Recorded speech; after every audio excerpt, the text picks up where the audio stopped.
Welcome to the Juice Consumer Direct Podcast. I'm Nate Clegg. I'm here with Jake Thorpe and Carson Poppenger, and a very special guest from the University of Michigan football team, Andrew Gentry. Andrew, welcome to the podcast. There are many fans at our company of Michigan football, and naturally of you personally, Andrew. We even have some people on our team that are related and where you've heard many good stories about you. And we've got Carson here, our CEO, who loves Michigan football. He's even wearing the gear. So we're excited to have you on the podcast. Oh, yeah. I don't want to downplay this. This is like, when they say never meet your heroes. This is going to be good. This is I'm Carson excited. Meeting. I'm fanboying right now. Yeah. Big fan. No, Carson's been a huge Michigan fan for as long as I've known him. About 6 years ago. It was probably about when I started, maybe 7 years ago. He had just the most spot on Jim Harbaugh Halloween costume, the khakis, sideline, yeah, the polo, the headset, the playbook. Like, it was spot on. We got to find a picture of it because it was so good. It's cool. Well, yeah, it's a pleasure to meet you, Andrew, and excited. We got a lot of good questions for you, and excited to have you tell your story and sort of your experience leading up to where you're at today, and what things look like for you in the future as well. So, yeah. Well, to start, yeah, tell us a little bit more about you, Andrew. Where'd you come from? How did you end up at Michigan? And what that journey's been like. Yeah, so I'm originally from Littleton, Colorado, about 30 minutes outside of Denver, Colorado. Went to Columbine High School, and after my time at Columbine High School, served a mission for my church, the Church of Jesus Christ of Latter-day Saints, and served in Orem, Utah, actually, so right in your guys' backyard. And so after I had the chance to serve my mission in Orem, went and played football at Michigan. I was kind of the black sheep of the family because I had my grandpa play football at BYU, my uncle played football at BYU, my dad played basketball at BYU and Utah State, and my brother played football at BYU. So when I went to Michigan, it's kind of a shock to a lot of different people, but glad I ended up here, and my family is super supportive. Nothing against BYU, but super happy to be here. Yeah, for sure. And one thing that I found out that maybe is the most important is that your dad went to the same high school as I did. So that's super important, right? We have the same alma mater, so that's pretty awesome. Got to rep the Mountain View Bruins, That's right. Mountain View Bruins. Let's go. See, I'm a Tiger. Oh, no. We're rivals. Look at that. That's like the crosstown rivalry. I remember that. I mean, I served in both territories, so I know the rivalry. Yeah, didn't exactly. Puka play for Mountain View? No. Puka's a Tiger. He's a Tiger. Okay, he's an Orem Tiger. Well, yeah. And listen, we knew he was Blasphemy. special freshman year. Yeah. I bet you did actually know he was special freshman year. Yeah. Oh, man. Well, I got to ask, that's with your intro and your background and sort of how you ended up at Michigan. There's sort of an interesting story behind that, and I wonder if you could touch on that a little bit. How I know there's a story out there about it and everything, and how Harbaugh ended up meeting with you. Is that something we could chat about? Yeah, for sure. So kind of a crazy story like you mentioned. So yeah, coming out of high school, had some different options of schools that I could go to, and committed to the University of Virginia. So if you guys remember, Bronco Mendenhall was the head coach there at the time and had coached at BYU. And so like I mentioned, I was going to go serve a mission for my church for 2 years. So I was hesitant about going to different programs that didn't really understand what that entailed. Like I remember telling one program that I was going on a mission, and they're like, "Oh, that's fine. Like we'll send you with a trainer. And like when you get back 3 weeks later, it'll be like you never left." And I was like, well, like it's 2 years, it's not 3 weeks, so that might be a little difficult. And so it was a shock to a lot of coaches naturally, right? And a lot of coaches were super cool with it, but I wanted somebody who really understood what I was going to be doing. And so Bronco had obviously coached at BYU for a while and had understood how missions worked. And so committed to Virginia. And then after being on my mission for 18 months, Bronco Mendenhall just all of a sudden stepped aside from Virginia. And so for a couple of days there, I had no idea what was going to happen. Obviously, I couldn't talk to my family because of mission rules until Monday. So I really had no idea what my future was going to be like. But during that time, my dad had called Coach Harbaugh, and Michigan had recruited me prior to my mission. And so my dad made a call. Coach Harbaugh picked up on the second ring and basically just asked if they would still be interested in me coming back and playing for him, even though I'd been out of football for 2 years. And Coach Harbaugh said, absolutely, I want to go and see him. And we were all like, well, he's a missionary, like we got to wait just a second. And luckily, my mission president at the time was super cool with everything, and actually encouraged Coach Harbaugh to come out and see me as a missionary. And so a week later, Coach Harbaugh was out in Orem, Utah. We sat down at Tucano's at University Mall for 45 minutes. and we made it official. And I was a Michigan Wolverine a week after Bronco Mendenhall had stepped down from Virginia. So I don't know there's many missionaries that can say that they flip schools on their mission, but I sure did. And the Lord has a plan. That's something that I know, is that God has a plan for us, and I'm grateful that it all worked out the way it did, but not how I imagined it. That's a cool story. That is a cool story. Tucanos. I mean, I was going to say Harbaugh Tucanos treated too. him. That's about the best place you could go in Orem. Yeah, that's a great spot. Well, I treated Harbaugh. Harbaugh didn't treat me. I mean, I got to make that clear. There's a whole hamburger just clarify. story out there, Okay, right? sorry. So I made sure. That's true. There was no payment going on. Oh, yeah. Good That's point. true. Good That's point. true. Well, good, You had some good money choice. left in the budget. Yeah. Good choice taking Harbaugh. Yeah, that paying was a for good him move. at Tucanos. Yeah, That's cool. So how did you find out that? How'd you find out that Mendenhall had stepped aside or stepped down? Yeah, so actually, it was just an older couple who was serving our mission, an older senior couple, and they just stopped me when I was in the office one day, the mission office, and they were like, "Hey, I'm really sorry," and I was like, "Sorry about what?"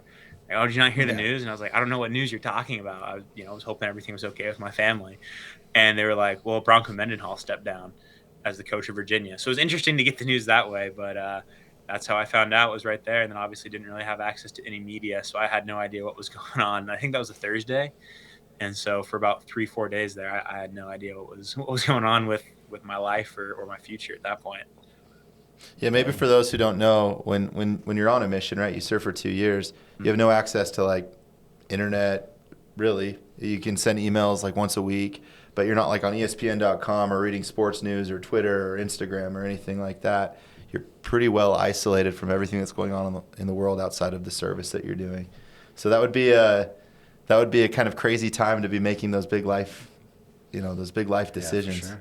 Yeah, and for me, I was going to say, prior to that, when I heard about the story break about Harbaugh coming and meeting with you, I hadn't heard about, or knew about your background and experience and things, but I was like, Harbaugh was in Orem? I was like meet with them or something. Carson's hiding in the bushes. Well, there was a picture that made the rounds too. I remember. It did. It kind of went leaked viral. on Deseret News the the next day. I still not 100% sure how that all got out there, but leaked on Deseret News the next day. And so that was an interesting day, being a missionary in Orem, Utah. And everybody's like, wait, didn't Jim Harbaugh go and see you? Because, I mean, I'm 6'8", there's not many 6'8", 300-pound missionaries walking around Orem, Utah. So people would see me and I'd stick out like a sore thumb, and they were like, "Hey, you're that guy, huh?" And I was like, "Yep, yeah. I'm that guy." That's me. For sure. Well, cool. good. Awesome. I have a question. Yeah. And it's this is a business podcast, so we can't help ourselves. We got to talk business a little bit, but you're in a very competitive, winning type of culture, right? You were on that team that won the national championship. Even this year, you guys are playing hard, playing some good games. What has been done that you've seen that has really built kind of a culture of success and maintained success? What are some of those things that you've experienced so far there in Michigan? Yeah, so one of the cool things is Coach Harbaugh, when he was a player at Michigan, so he played at Michigan back in the 80s, and he played for Bo Schembechler, legendary coach here at Michigan. And Bo Schembechler had two sayings that have stayed to the heart of Michigan football ever since then. And that's the team, and those who stay will be champions, right? And that's something that we still say all the time. It's all over our locker room, in our team room, all over our facility, right?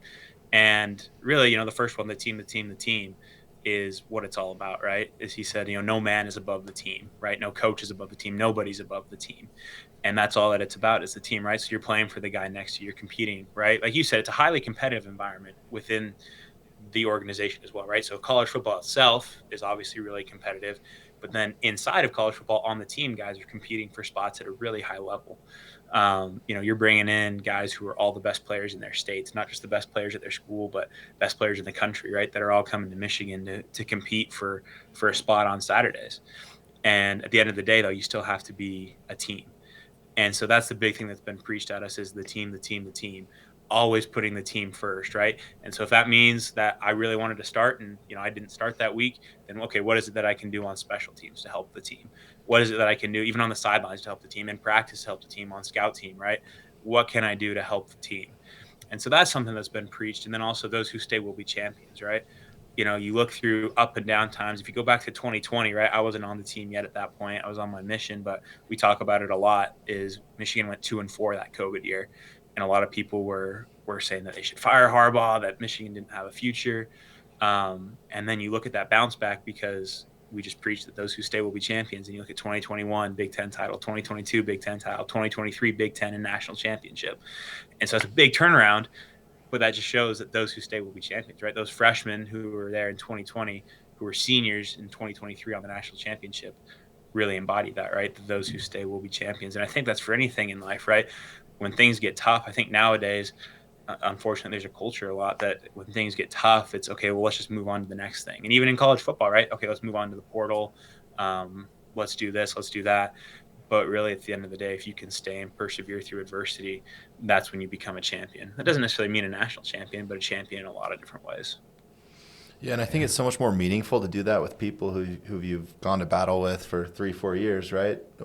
Players that you've built these bonds with, the brotherhood that you have. I think there is a tendency to quit or to bail, or when things don't go your way, to blame other people. This is in the workplace too. It's not my fault. I'm not going to take accountability. This didn't happen because of these reasons. Instead of looking internally and saying, okay, well, what can I do to improve and be better? Yeah, I think that's really cool. And then when you do finally like make it to that summit, it's so much more meaningful, because you can look back and say, man, look at everything that we went through together, and that bond that we were able to forge and build. And it's so much more powerful to, like you said, like go to battle with the person next to you who you care about and who you've worked with and who, you know, you've struggled with, than it is to just, bail. And There's that saying, lift where you stand, Yep. and yeah. it seems like that's an embodiment of that. Going back to last November when Michigan played Ohio State, I was watching the game. Michigan won. They hadn't announced the bowl games yet or anything, and I was like, I've got a good feeling that Michigan's going to be there in the Rose Bowl. So I went on and got tickets. I'm like, you know what? If it's not what happens, I can sell them or something like that, because I'm definitely not going to go watch Ohio State in the Rose Bowl. And so I ended up getting tickets, and then I was so excited to see that they were matched up against Alabama, and I got to go to the game, and that was a roller coaster of emotions, because there was, Alabama's a formal opponent. It was Nick Saban's last game. He's, doing everything he can to carry that team forward and win that game. And the beginning of the fourth, that was a good team. Yeah, That was a it was really a good really team. good team. Yeah, Yeah, really good team. Yeah. Yeah. And in the beginning of the fourth quarter, I was like, man, what if we don't win this game? Like, what's that going to feel like? And walking out of here, what was it like though when we won it? How did that feel for you? Like, what were the emotions? Oh, that's unbelievable. I mean, that was obviously my sophomore year. That was my second year. So I was there for the Fiesta Bowl loss against TCU. And that was heartbreaking, especially then you see that next week, Georgia just, dismantling TCU. You really look back, and that was a game we should have won. You go back to the turnovers we had and different things like that. We really should have won that game and really should have been there and had a chance at the national championship. So that was just heartbreaking. So that next year to go against a really, really good Alabama team. A team that had lost early on, but in my opinion was really the second best team in college football going into the playoff last year. You were number one, right? Yeah, we were number one, Yeah, right? of course. Yeah. Naturally. Just to be clear. Yeah, they had the 4 seed, right? And so, but just because they had a loss early on to Texas, but had some great players on their team. And so to go through that and then have that chance to play in the Rose Bowl, a venue unlike anything else, and to come up on top, especially, you talk about perseverance and those who stay will be champions. Even in that game, right, having a fight down in the fourth quarter when things really weren't going our way, to put a drive together with 4 minutes left, and then to have to go to overtime and try to win there and win there was such a great feeling, and one of the best football memories I've ever had, for sure. We actually, I think we watched that game together because we were in Florida, right? We watched the championship. Oh, it was a Yeah, because it was championship, the first week of January. We were down in Miami. Yeah, we were at a trade show and we rented an Airbnb, which ended up being perfect because we went and ordered a bunch of pizza, and it was just you and I. There was another guy there. He wasn't well, and he was passed out somewhere. But we were just eating pizza, watching Sick, the national not- championship. not passed out I from should say, anything. yeah, He was sick. He was sick. He was Okay. just sick. Just to be clear, he was sick. Just nothing to do with Yeah, other things. But yeah, that was a fun memory to watch you guys win that national championship together. So yeah, Great time. well, good. And I know you said all those who will stay will be champions, and I think you're right. I will just say if somehow you slipped in the transfer portal, ended up at BYU, I think it would be okay. I'm just saying. I'm just putting that out there. Think that's okay. They look good this year. I know you. They do. They look really Yeah, good they this year. do. Like I said, no love lost to BYU, so it's fun to watch them, and they look good this year. So, you never know. Maybe we'll meet up with them in the playoff this year. It could be fun. Oh yeah, I was actually thinking about that. That would be fun. They got a good defense this year. Yeah, Big 12, Big 10. Yeah, that'd be cool. So let me ask you this, Andrew. So, of all the lessons that you learned being a part of the Michigan program, what do you feel like is the number one thing that you'll take forward in your career, in your life, with your family, marriage, in your service? What are the lessons that you feel like, or maybe the number one lesson that you feel like you'll take with you? Oh man, that's a tough question right there. I mean, those first two I mentioned, the team, and those who stay will be champions, are definitely up there. Coach Harbaugh used to say something, and Coach Morris carried it over too. But it kind of relates to both those, the team and those who stay will be champions. But he would say, "Don't get bitter, get better. Change the I to an E." And I love that because there's going to be so many times in life where you can expect adversity, right? And so many people nowadays just don't want to face adversity, and when they face adversity, get bitter about it. You guys had mentioned earlier, want to blame other people, or just throw their hands up in the air and quit, right? And be bitter about life. But Coach Harbaugh would always say, don't get bitter, get better. And that's just something that I've looked at and really tried to embody, right? Okay, when things don't go my way, right? When I want to be playing more, when I want to be doing something better, right? Do I get bitter about it, or do I make that change to be better, right? And I even see that in school, right? When I get upset about a grade that I got, or upset about an assignment I got, right? Do I get bitter at the teacher for doing that? That doesn't do me any good. But I can get better, right? I can become a better student. I can become a better, son, a better brother, right? Whatever it is. I think that applies to really anything that we do in our lives, right? Even in the workplace, right? Our boss may give us some work that we don't want to do. We may not get that promotion that we want to get, right? But what good does it do to get bitter about that? That doesn't help us progress at all. But if we can get better, then we're going to progress a lot. And that's something that we teach every day, and something that will stick with me forever. That should be on a shirt. I know. I like that a lot. It should. Yeah, right? that's really good. We had a guest on just recently, and he's a board member and one of our investors, and he does ultra marathons, and he did a 250-mile ultra marathon, which is pretty wild. And he kind of said something similar about embracing the pain of that moment, and just knowing that there's growth within it. And that kind of reminds me of what you just said. And it also inspires another question. When you're in those moments where things are really, really hard, and as an athlete, a high-level athlete, what have you noticed that has helped you kind of dig down deep and kind of push over the top, right? Of just getting that little bit extra out of yourself that the average person can't get out of them. What have you done to kind of see that happen for you? Yeah, great question. Something that I've always done is I always think about, okay, tomorrow, am I going to look back and right now at this moment where it's really hard, am I going to look back at this moment and say, I'm okay that I didn't do one more? Or I'm going to look back and say, I wish I really would have done one more. Because in the moment, yeah, it's really hard. But are we going to look back and are we going to be happy with what we did? Are we just going to be satisfied, or are we going to be better for what we did? And so that's something every day that I try to do, right? When it's tough, when you're in that moment, is digging down deep and saying, in the future, am I going to be grateful, right? Am I going to be, satisfied with what I've done? Am I going to be better because I did that extra rep, or I did just a little bit harder, dug a little bit deeper? Because at the end of the day, right, I don't think any of us are satisfied with just doing the bare minimum. And when you do one more today, then you can do one more tomorrow, and you can do one more the next day, right? It's that law of just exponential growth, right? As you keep doing one more, then the next one becomes just a little bit easier. And so that's just my mentality, and that's something that I try to just embody every day, right? When you're at practice, when you're watching film, just doing one more, right? Because the next day you're going to regret if you didn't do one more. There's never been a day where I've woken up and I really should have done less yesterday. But I've had days where I've woken up and I said I should have done more yesterday. And so I try every day to avoid saying I should have done more yesterday, and instead would rather go to bed exhausted and wake up the next day ready to go do some more. Do one more, guys. So applicable. Yeah, we actually have that up on our wall at the office. It's like a neon sign, kind of like the one behind Nate, but it says do one more. It's like, 6 feet long or something like that. And I love it. It's always, just someone keep asked pushing. us the other day, they're like, what does that mean? What does do one more? We had a client in. What does that mean? We got to explain it to them. It's like, don't quit in the 11th hour. Keep pushing. Exactly. Love it. One question that I had is, obviously at Michigan, there is just a demand for excellence. That's the expectation, probably not just within the program, but definitely from the fans and the community. It's, the expectation is that you win. With that, when things don't go well, or say a player's not playing well, there's a lot of noise about it. And it's probably really hard for anybody, especially, college students and student athletes to, just be,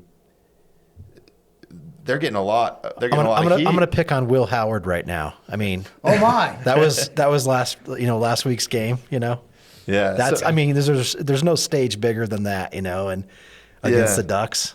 Yeah, and so I would imagine that's really, really hard for the players. They probably try to keep that away and isolate away from that noise a little bit. But what's that like in the locker room when you have players on your team that aren't playing well, or things that didn't work, or a bad loss, and there's kind of this frustration externally? How does that impact you internally, and what have you found? What's a successful way to combat that? Because internally, if I make a mistake, like, the people at this table will know, and no one else will really know. Yeah. That's not how it is when a mistake is made in a Michigan football game.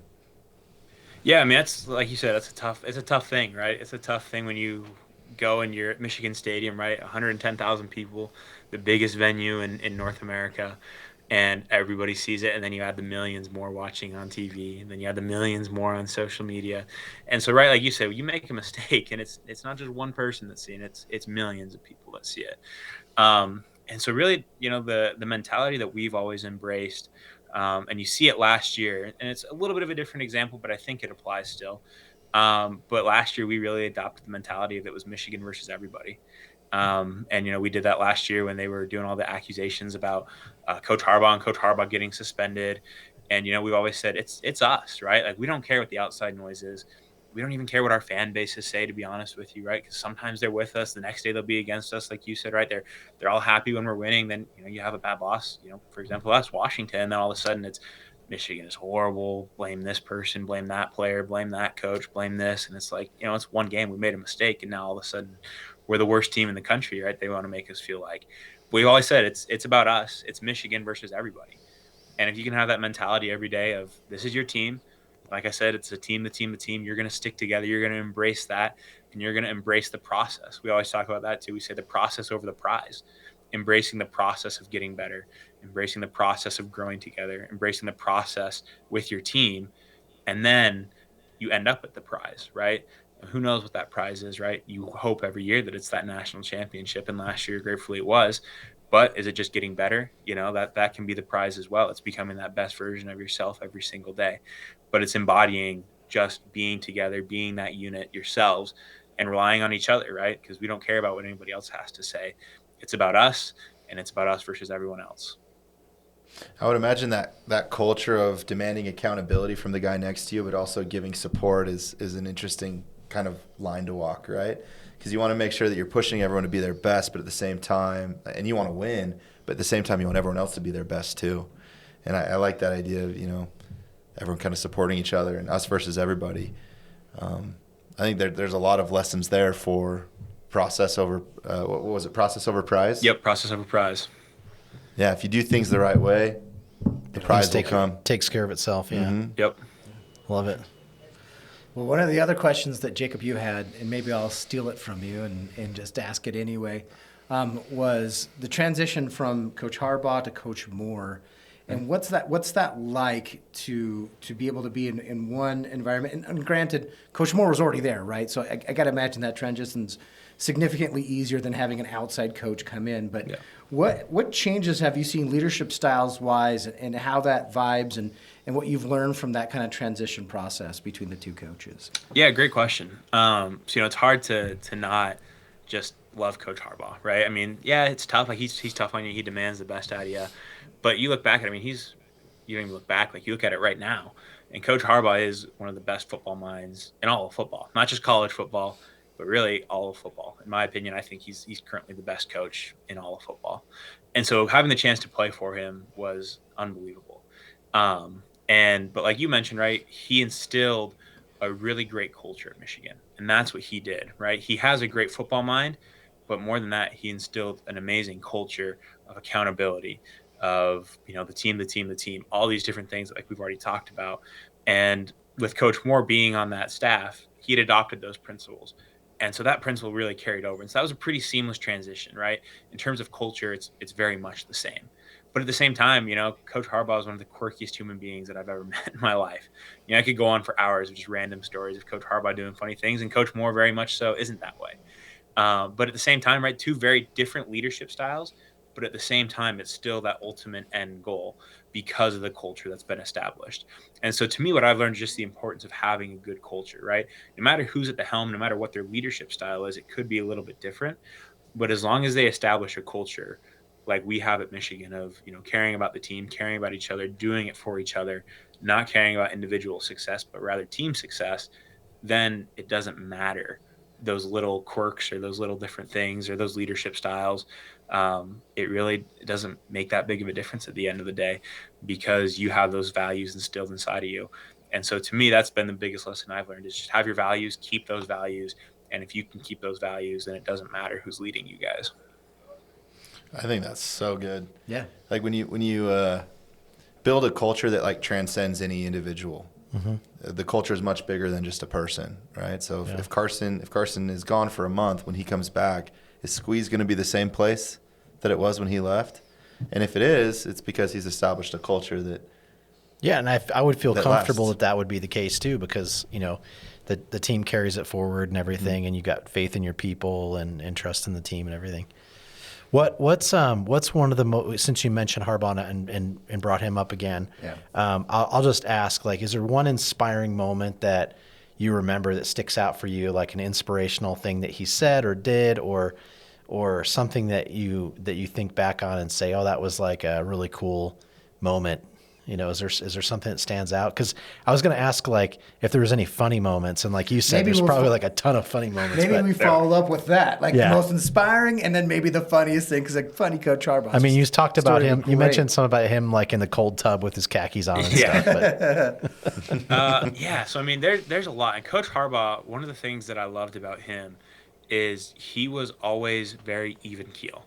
So if we were up big, I think of halftimes all the time, right? Because halftime is such a critical moment for a coach. Because if you're up big, how do you build on that lead? If it's a close game, how do you separate yourself? If you're losing, how do you come back, right? So halftime is really, I think, where you see the character of a coach. And every single halftime was the exact same with Coach Harbaugh. And that's what inspired me about him, is that he was always the same person every single day. He wasn't a big rah-rah speech guy. He told us the exact same thing before every single game. He didn't give like this huge speech. He would say, play as long as you can, as hard as you can, as fast as you can, and don't worry. And that was it every single time. That was his pregame speech right there. So he wasn't this big rah-rah guy, but he showed up every day and was the same person every day. And the other cool thing about Coach Harbaugh is the guy is 60 years old. And we would be doing, I'm sure you've seen it on, the Chargers posted on Instagram and stuff like that. So some of you may have seen the videos, but he does the workouts with us sometimes. So like we'll be out there doing conditioning post-practice. And Coach Harbaugh was like, well, I don't want to ask you guys to do something that I wouldn't do myself. And so he'll get up there and we'll flip sleds and different things like that. And we'll pull each other on these different sleds. And Coach Harbaugh will be up there and pulling guys on sleds. If you look, there's a video of him pulling Justin Herbert on a sled during fall camp. And so that's the kind of guy that he was. He was a leader that said, I'm not just going to tell you guys to go do something. I'm going to sit up here and just watch you guys do it and yell at you. I'm going to go down there and do it with you guys and be the same person every day. And so can I think of one moment in particular that was super inspiring? Not really, because every day he was always inspiring us by his actions and by just being who he was. That's pretty cool. Yeah, like Dan Campbell's kind of in that same mold where he does the workouts with the team and flips tires and stuff and all that. Yeah, that's pretty cool. It's pretty cool. All right, well, what's your funniest Coach Harbaugh moment? You did allude to it. We do want to hear it if you can give it. So or maybe one of the funniest. Yeah, I'd say there's a bunch, but the one of the funniest was one day just getting ready for practice. Coach Harbaugh, again, he would always go and work out before practice, and he would work out in his khakis, his golf shirt, and his glasses. We'd keep it tucked in the entire time, but he would be doing a full-on workout, sweating. He'd have his cap on, his glasses, everything. Like the same Coach Harbaugh you saw on game day, that's what he would be doing. Although he'd sometimes put a weight vest on underneath to try to burn the extra calories. So we walk out. It's like an hour before practice. We're starting to get ready for practice and whatnot. Coach Harbaugh's hitting his workout just like he normally does. And I go to our training room to get taped. And on the way to the training room, you walk right by our big cold tub that we have at Michigan. And I'm walking by, and like I see somebody in there, and I was like, "That's weird. You usually don't go in the cold tub before." And I look, and then I do a double take, and I'm like, "That's Coach Harbaugh." And Coach Harbaugh was sitting in the cold tub, but fully dressed in khakis, in his golf shirt, and he's just sitting there all by himself after his workout, trying to cool down. And I was like, "Hey, Coach, how's it going?" And just was his normal self, like nothing was going on. And walked by, got taped, and then I guess changed at some point before practice because he didn't come out to practice sopping wet. But yeah, that was Coach for you right there. Is you go work out and then be in the cold tub and in his khakis the next morning. Legend. Legend. That's pretty funny. I mean, how confident do you have to be to just like? You're just like, the thing is, no one else is around. So He doesn't even it's care. it's not a bit. No. Like, Oh no, that guy I'm is just- the exact same person you see on the media. That he was. yeah, it's like Never I'm changed. hot. I'm just gonna get in the cold tub. And he probably got out of the cold tub, went to his office, got his next pair of khakis and golf shirt, and hat on, and it's like the exact same one. That probably headed on out, you know. Oh, yeah. So. Love it. That's so funny. One question I had was, just sort of about your preparation. What does it take to prepare, and what surprised you the most being in college football and at the level that you're at, like about your day-to-day routine? I don't know if you want to talk about that and maybe what surprised you about the preparation required. Yeah, that's a great question. And honestly, that is the biggest difference I noticed was the preparation that goes into it. In high school, you can get away with not watching any film, not really knowing who you're going up against. And then all of a sudden you just show up on Friday nights. And if you play well, then, the guy in front of you usually isn't that good or the scheme isn't that complicated that you can kind of just go out there. And if you know your offense, you're good, right? If you practice throughout the week, you're good enough. But in college, that's not true at all, right? The preparation, the film that you have to put in, right? So you look at it on a daily basis. We spend more time watching film and meeting and installing the game plan and reviewing the game plan than we do actually practicing. We start meetings at 1:30 in the afternoon, and we meet until 3:30, 4 o'clock, and then only practice usually for an hour and a half to 2 hours. So we're meeting for longer, like I said, than we're actually practicing on the field. And that goes into watching film. So you study your opponent, you study the defense that they're doing. And we always say it's getting the answers to the test before you take the test. And so you got to get all the answers right before you go out there and take the test. Because, at the end of the day, like I mentioned earlier, these guys are all really good athletes. No matter who you play each week, you're going to be going up against somebody who's trained really hard, who's really athletic, who's really strong. It doesn't really matter. And so the biggest thing, right, you still have, obviously you have better athletes than others still, but the biggest thing that separates guys, in my opinion, at this level is your IQ, right? How good of an IQ do you have of football? How much do you study the game?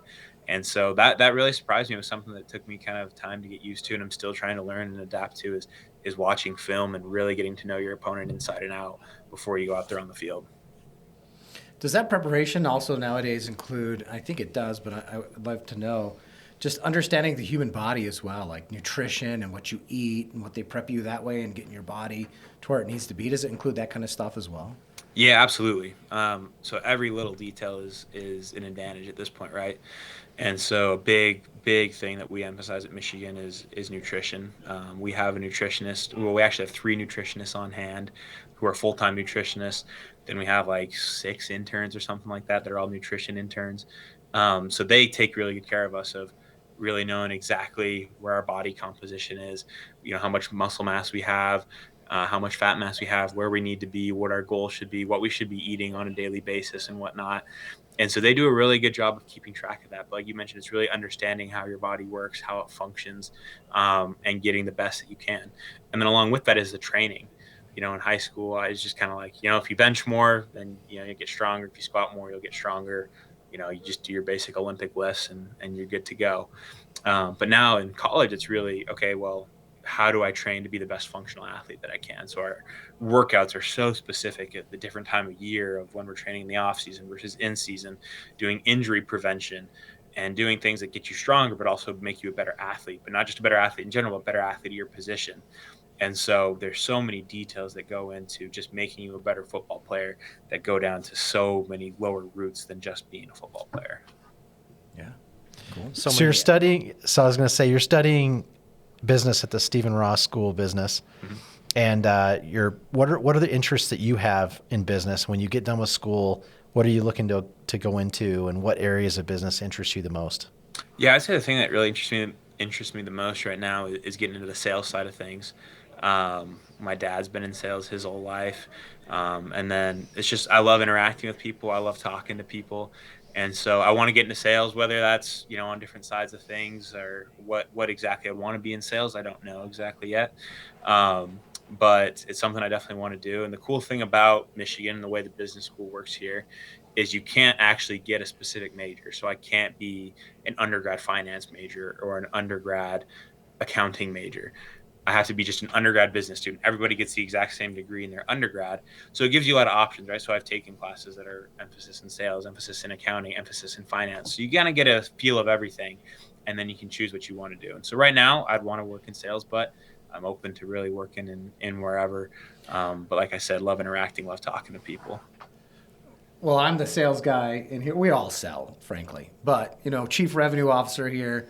So when you're ready to sell something, let me know. Give me a call, all right? There we go. We'll figure something out for sure. Yeah, we can make some intros too. Yeah. I mean, that's our whole company is we're a sales experience company. Yeah. And we help companies, improve their sales experience and help convert more sales. And sales is a great career. I think oftentimes it gets sort of like, scoffed at or whatever as sales, but sales makes the world happen, right? Yeah, and absolutely. We're out there driving businesses forward and helping bring in revenue. And, we're working in a lot of the consumer markets that we work in. So we're in, there's different verticals you can go into. But I think sales careers have really great compensation and good income earning potential. And, you're right there in the thick of everything, growing the business. Well, and same with the principles of football. The principles of sales can really apply to anything, right? The law of the harvest: reap what you sow, what you put into it. Relationships, good salespeople. Do one more. Yeah, do one more. I mean, all of these different things. Those are principles that in if you can sell, you'll always have a job. So if you can figure that stuff out, you'll always you'll always be in a good situation. I've also noticed that salespeople have the best salespeople have kind of the mentality, Andrew, that you've kind of described on this podcast of consistent effort, consistent improvement, always looking at the methodology and trying to get better. And when you do those things, those few things really add up, and you end up succeeding in sales. So that makes a lot of sense. I think Absolutely. you do really, really quite well. Love it. I think you're well on your way, so that's exciting. So how soon until you're graduating? Yeah, so right now I'm a redshirt sophomore, so into my junior year school-wise. So I'll graduate my undergrad in a year and a half right? So after this semester, I'll have 3 semesters left of school. And then I'll have the opportunity to take one more year of eligibility with football because I redshirted that freshman year, which you never know will happen. I mean, I'd love to, if I still have that opportunity to play football, I want to play football as long as I can. But you never know if, I'd love to go play at the next level as well. And so if I have the opportunity to go to the next level, I'd love to do that. So, right now I don't have an official plan of when I'll be graduating, but I know I'll be graduating with my undergraduate in about a year and a half, and then kind of going from there of seeing how much graduate school I'll be doing with football, or if I'll hopefully make it to the next level. It's kind of up in the air at that point, but at least a year and a half. Yeah, ride that wave, man. Keep it going. But when you're done, like I said, give us a call. There we go. We got some good connections at the very least. Well, it's just, I mean, I can just say, whatever you do, you're gonna just knock it out of the park. I mean, so I appreciate impressive. that. The way that you approach these things with so Absolutely. much perspective, it's really, really cool. Absolutely. I was gonna ask you a favorite food spot. I mean, I'm sure you like to eat. Offensive line. Yeah. What's your favorite food spot around Ann Arbor? Oh man, great question. Everybody loves Zingerman's out here. I mean, if you're from the area, everybody knows Zingerman's. That's where I told Alex to go. What's Zingerman's? It's a deli. It's like a really good deli. Okay. Yeah. Like what kind of what's special about it? What? Oh, they've got all kinds of like custom bread, like artisan breads and all kinds of artisan meats and things like that. But amazing sandwiches. Yeah, great spot. Zingerman's is a great spot. There's another place out here called Savvy Sliders. Really, really good spot out here. It's like chicken tenders and sliders. So another really good spot. A little bit newer. But yeah, everybody loves Zingerman's. You can't go wrong with saying Zingerman's. Right on. Yeah, I sent Alex there when she went out to visit. So she said she had a great experience there. So that's awesome. It's like Cat's Deli in New York or something, maybe. Yeah. Yeah. But you can't go They wrong keep with adding good on to wedge. it. They just keep running out of space, so they buy like the building next door, Yep. and then they like fill it with seats and Is it just one? yeah. Okay, so it's just like a I staple. don't know if they have other locations now, but it's been around for like 40 years or something. We might need to make a trip out to. Sounds Yeah. like it. There you I'm go. really hungry now. Carytown, Go catch a game. Ann Arbor. I'm getting Ann Arbor, hungry yeah. as we speak, so it's not good. Well, good. Andrew, thanks for being on the podcast. We've loved having you here. At the end of all of our podcasts, we all kind of stop with a thought, like a final thought. So my final thought, for example, is you said so many inspirational, awesome things and all that, but the thing that's kind of hitting home to me right now is the process over the prize comment. Because all too often, especially in sales, right, you're always looking for that closed deal and the revenue that you're generating. But in reality, it really just comes down to, hey, are you doing the right things? Are you following that process to get it done? And it's always a really good reminder to have that process over the prize. So that's kind of my takeaway from this. What do you think, Jacob? What's your takeaway? Yeah, I love the idea of, is the person I am today proud of the person I was yesterday. And I think that is, when we're talking about sports, that's a great message. I think in my ethics and in my morals and my integrity, that's a great thing. As a dad and a husband and a member of a family, that's a really important thing. So I think, that instant gratification, putting that off for what's most important and having that perspective. And if I can approach today with the perspective of, a long view, I'm going to be a much better person today because of it, and tomorrow.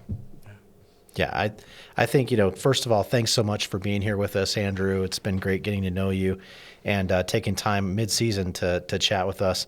And, there's so many parallels between athletics and sports in general and business and life. And all the things that you shared today just like help go into becoming, you can apply those in your job, in your career, or in the business that you're operating.